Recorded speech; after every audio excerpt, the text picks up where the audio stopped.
Welcome to Case Files of the Geek Gumshoe. I'm the Geek Gumshoe.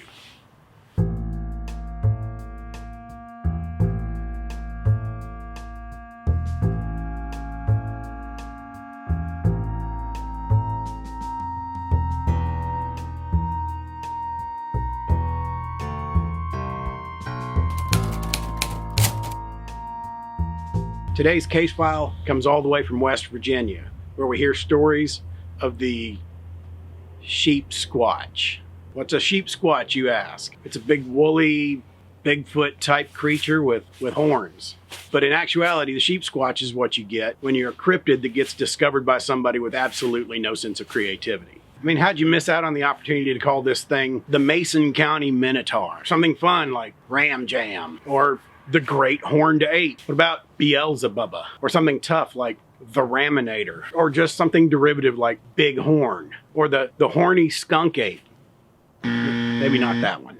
We've been presented with a piece of evidence in this case that comes to us in the form of a clip from a reality show. Keep in mind, reality shows are pretty much not really reality. This clip comes to us from the show Mountain Monsters, and on the show, there's a guy named Dave that claims that he saw the Sheepsquatch, and he has proof of it in a phone video. Let's take a look at that video real quick. So this is his proof of the existence of Sheepsquatch. Now, I know that the media is not what it used to be. I think we might be flying a little fast and loose with the word proof in this video. Let me evaluate this for you real quick. Let's see what we're looking at here. First question in this case is, why is he filming that wood pile? The primary litmus test that I always use when I'm looking at a video clip of so-called evidence is this person filming something that has absolutely no purpose why he would be filming that? In this case, it's the wood pile. So I have to assume that he's filming it because he saw this creature hanging around by his wood pile. So if that's the case, if he saw this creature, why isn't he pointing his camera directly at it? Why is he pointing it up at the sun and getting this huge glare that obscures half of the screen? The glare ends up obscuring a good part of the picture, and we can't see the approach of this creature to see where he's coming from. If this guy is actually trying to record the Sheepsquatch, then why doesn't he follow it with the camera after it moves off to the side?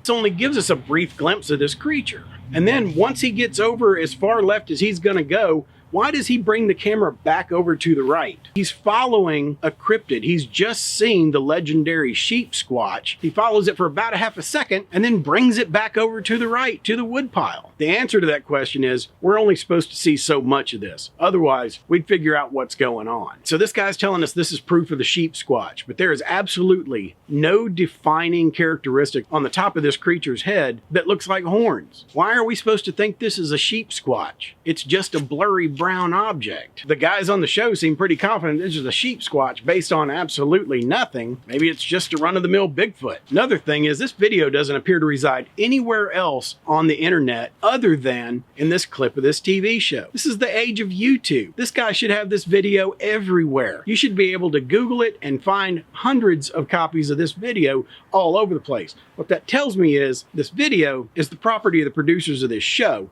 and not the guy who allegedly filmed it. What happens next is that the hosts of the show go out to the scene where the eyewitness saw the Sheepsquatch. There's a giant wood pile and it's been damaged somehow. They're convinced that this Sheepsquatch went over to this wood pile and bashed it with his head and caused a bunch of damage to it. So let's take a look at that real quick.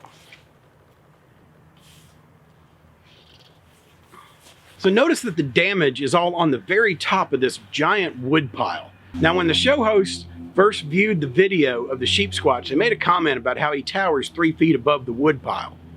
And yet there's a bunch of damage all across the top. Now, this would require the Sheepsquatch to climb on top of the pile, which makes absolutely no sense. Animals with horns and antlers will scrape or rub against the side of a tree in order to help with the shaping of their horns, to get rid of dead skin that's on them, and to mark their territory. But those animals walk around on all fours. They also have a neck which allows them to reach their head all the way down to the ground because that's where they feed. So sometimes they will rub at the base of a tree. Problem here is the Sheepsquatch is a biped, which means in order for him to rub his horns on the top of that wood pile, he has to lean all the way over and rub his head against that. That would leave him off balance and vulnerable. Not to mention, it's just awkward and unwieldy. Show me a scrape 8 feet up the side of a tree, we'll have a different conversation about this. Next, the damage to these logs appears to have evidence of tool marks. They don't look like they've been bashed with a blunt object like horns. They look like somebody took something probably a pry bar, drove them into the wood and pried it up. If you look at the damage, you'll see that they are broken off at the bottom and pointed straight up in the air. That's from prying the wood upward, not from bashing down with a blunt object.